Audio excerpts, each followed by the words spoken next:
Good morning बच्चों। देखो बच्चों, अपने आज की क्लास जो है इसमें चर्चा करेंगे अपने इतिहास का जो 8वां चैप्टर है, किसान, जमींदार और राज्य। इस चैप्टर के अपने उन क्वेश्चनों की चर्चा करेंगे जो इस बार अपने बोर्ड एग्जाम की दृष्टि से बहुत ही महत्वपूर्ण है। देखो, ये चैप्टर मैं आपको पढ़ा चुका हूँ, नोट्स में मैं आपको लिखा चुका हूं। अब अपने इस चैप्टर से ऐसे कौन कौन से क्वेश्चन है जो परीक्षा की दृष्टि से बहुत महत्वपूर्ण है, जो बार बार अपने बोर्ड एग्जाम में पूछे जाते हैं, उन क्वेश्चनों की चर्चा यहां पर अपने करेंगे। देखो भैया, ये जो चैप्टर है, इस चैप्टर से अपने इस बार टोटल क्वेश्चन कितने आएंगे एग्जाम में? 3 क्वेश्चन आएंगे। अपना जो ब्लूप्रिंट है उस ब्लूप्रिंट के अकॉर्डिंग 3 क्वेश्चन इस बार एग्जाम में पूछे जाएंगे, जिनमें से एक क्वेश्चन 1 नंबर का होगा, 2 क्वेश्चन 2-2 नंबर के होंगे। मतलब यह चैप्टर जो है वो टोटल अपने कितने अंक का है? 5 अंक का है।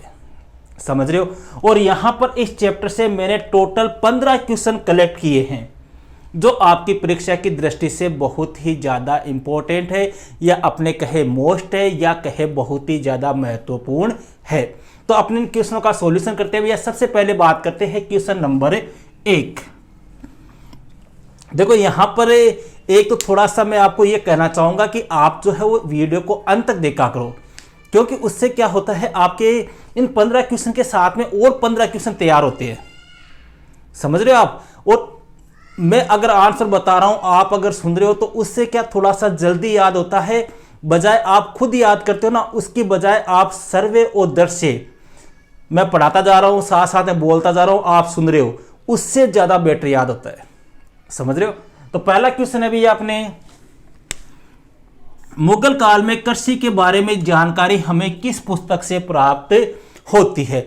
पुस्तक कौन सी है भैया जिससे हमें मुगल काल के कृषि के बारे में जानकारी प्राप्त होती है? तो वह है आईन-ए-अकबरी। कौन सी पुस्तक है? आईन-ए-अकबरी। देखो भैया, ये मुगल काल की सबसे फेमस पुस्तक है। ठीक है, थोड़ा सा इसके ऊपर और क्वेश्चन चर्चा कर लेते हैं। इस पुस्तक की रचना हुई थी अकबर के समय, और अबुल फजल जो था उसने इस पुस्तक की रचना की थी। इस पुस्तक में 5 भाग है, और उन 5 भागों को दफ्तर के नाम से जाना जाता है। ठीक है, ये थोड़ा सा आपको ध्यान रखना है। इसी पुस्तक को अकबरनामा भी कहा जाता है। सेकंड क्वेश्चन भैया, मुगल काल में किस फसल को जिन्स-ए-कामिल कहा जाता था? बहुत बार आता है भैया जिन्स-ए-कामिल। 2 फसलें हैं भैया, ध्यान रखना। एक का नाम तो है कपास, और एक है आपकी कौन सी? गन्ना।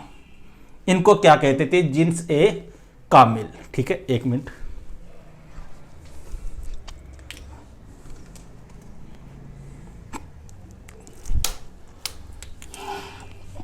हाँ ठीक, मैं आ जाऊंगा ना। हाँ ठीक, हाँ कोई आगे थे। थर्ड क्वेश्चन की बात करते हैं भैया, मुगल काल में गांव के मुखिया को किस नाम से जाना जाता था? मगर मुगल काल में जो गांव होते थे उनका जो मुखिया होता था उसको क्या कहकर पुकारते थे? तो भैया उसको कहते थे मुकद्दम या मंडल कहा जाता था। ठीक है, चौथा क्वेश्चन है भैया, टिप्पणी लिखी दो। कई बार इनके ऊपर क्वेश्चन आते हैं, आपको पूछ लेगा जजमानी व्यवस्था क्या है, पायक क्या होते हैं, मीरास या वतन किसे कहते हैं? तो सबसे पहले बात करेंगे अपने किसकी? जजमानी व्यवस्था की। देखो भैया, 18वीं शताब्दी में क्या होता था, ये जो जमींदार होते थे, ये जमींदार क्या करते, गांव के जो लुहार वगैरह, जो बढ़ई वगैरह, सुनार वगैरह, या जो दस्तकार जो होते थे, उनको उनकी सेवा के बदले कुछ नकदी या दैनिक भत्ता देते थे। उसी को क्या बोलते हैं? जजमानी व्यवस्था।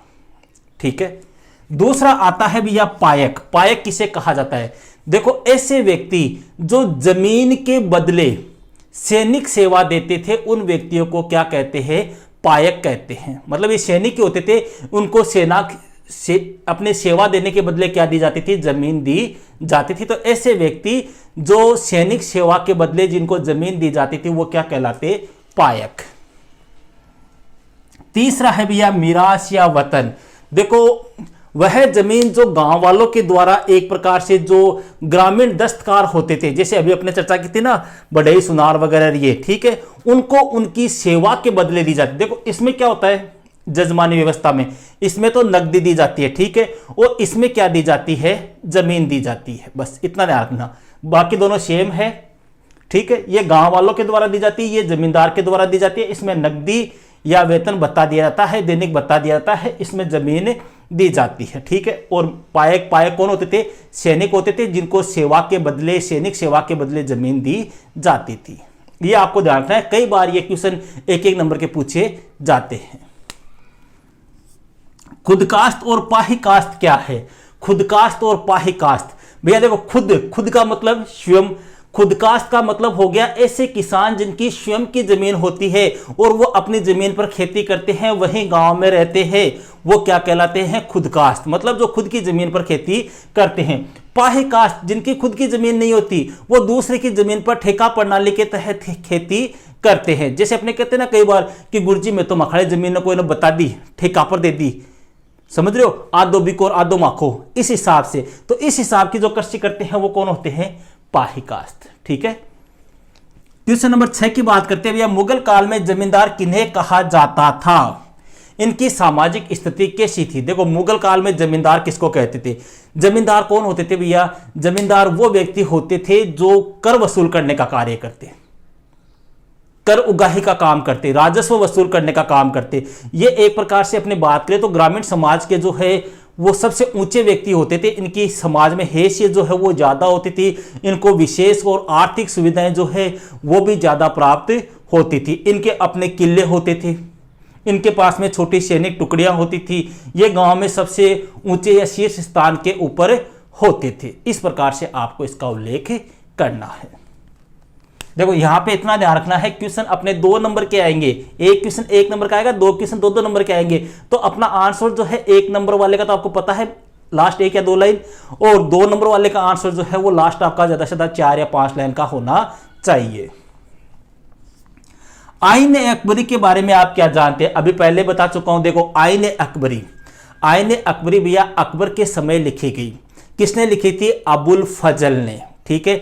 इसके 5 भाग है, 5 भागों को इनको दफ्तर कहा जाता है, मतलब आईन अकबरी के जो 5 भाग है उनको क्या कहते हैं, दफ्तर कहते हैं, दफ्तर, ध्यान रखना, दफ्तर, दफ्तर कहा जाता है। इसके स्टार्टिंग के जो 3 भाग है ना भैया, उन स्टार्टिंग के 3 भागों में तो मुगल प्रशासन का उल्लेख है, और जो चौथा और 5वां भाग है, उस चौथे और 5वें भाग है प्रजा के, धार्मिक, सांस्कृतिक, साहित्यिक और अकबर के जो शून्य भाव है, शून्य भाव वचन जिनको अपने बोलते हैं, उनका उल्लेख है। ये सारे मेरे आपको नोट्स में लिखाए हुए, कोई विशेष आपके मेरे ख्याल से कोई प्रॉब्लम नहीं होनी चाहिए।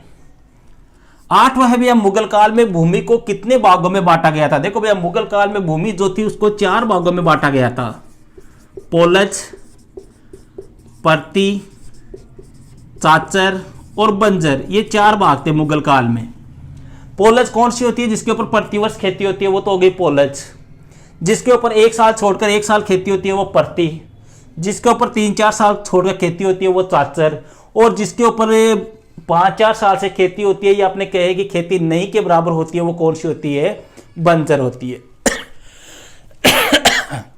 क्लियर है। नेक्स्ट क्वेश्चन की बात करते हैं भैया, मुगल काल में कृषि उत्पादन में महिलाओं की क्या भूमिका थी। देखो मुगल काल में जो कृषि का उत्पादन होता था उसमें महिलाओं की भूमिका कैसी थी। देखो अपने कहें कि महिलाओं की भूमिका जो थी वो पुरुषों के बराबर थी। क्यों, क्योंकि जहां पुरुष हल जोतने का काम करते थे, पुरुष हल चलाने का काम करते थे, वहीं पर जो महिलाएं होती थी वो अपने एक प्रकार से कहे कटाई है, बुआई है, निराई है, इस प्रकार के कार्य करती थी। जब फसल तैयार हो जाती तो उस फसल से दाने निकालने का कार्य जो है वो भी कौन करती थी, महिलाएं करती थी। इसके अलावा कृषि के साथ साथ में महिलाएं जो है वो सूत काटना है, बर्तन वगैरह बनाना है, छोटे मोटे उद्योग जो है उनका भी कार्य करती थी। तो इस प्रकार से महिलाओं की स्थिति जो थी मुगल काल में पुरुषों के लगभग समान थी कार्यों में, ठीक है।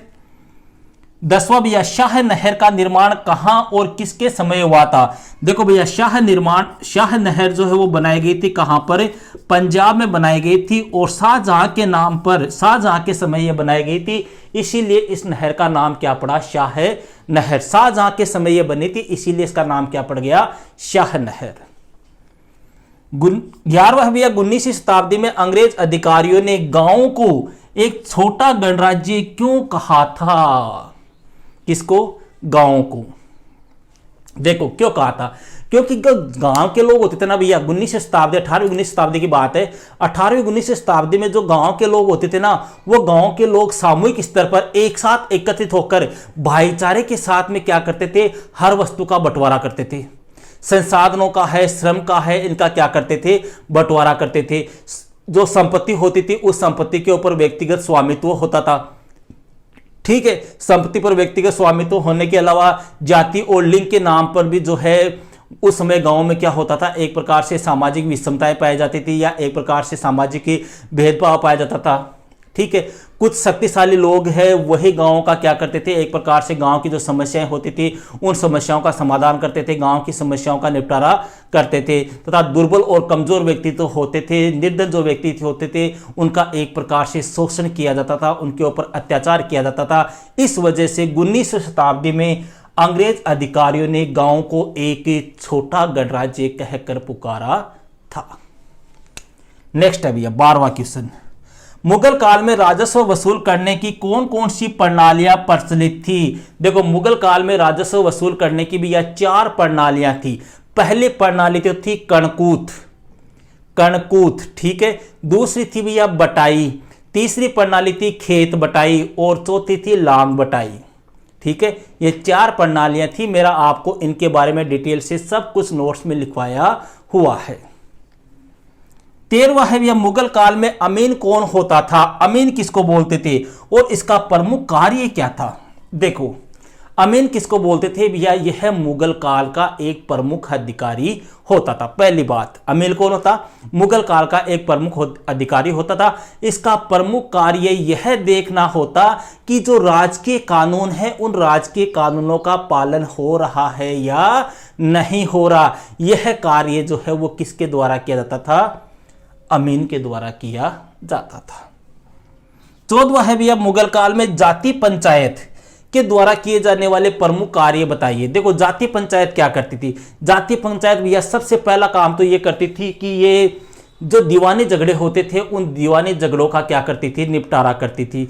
विवाह जो है वो जाति के मानदंडों के अनुसार हो रहे हैं या नहीं हो रहे हैं, इस बात का फैसला भी जो है या यह बात भी कौन तय करती थी? जाति पंचायत तय करती थी। जमीन से जुड़े हुए जो झगड़े होते थे, जमीन से जुड़े हुए जो विवाद होते थे उनका निपटारा भी कौन करती थी? यह जाति पंचायत करती थी। और क्रमकांडीय वर्चस्व के बारे में ही यह जाति पंचायत जो है वो जानकारी देती थी। इस प्रकार से 4 या 5 कार्य मेरे आपको लिखाए हुए हैं। आपको जो भी अच्छे लगे कोई भी 3 या 4 कार्य आपको याद रखने हैं। अंतिम क्वेश्चन है भैया रैयत किसे कहा जाता है? देखो मुगल काल में जो किसान होते थे उन किसानों को रैयत कहकर पुकारा जाता था। क्लियर है? तो ये थे भैया अपने इतिहास की 8वां जो चैप्टर है किसान, जमींदार और राज्य, उस चैप्टर के बोर्ड परीक्षा की दृष्टि से अति महत्वपूर्ण 15 क्वेश्चन। ओके भैया, तो मिलते हैं नेक्स्ट वीडियो में नेक्स्ट टॉपिक के साथ।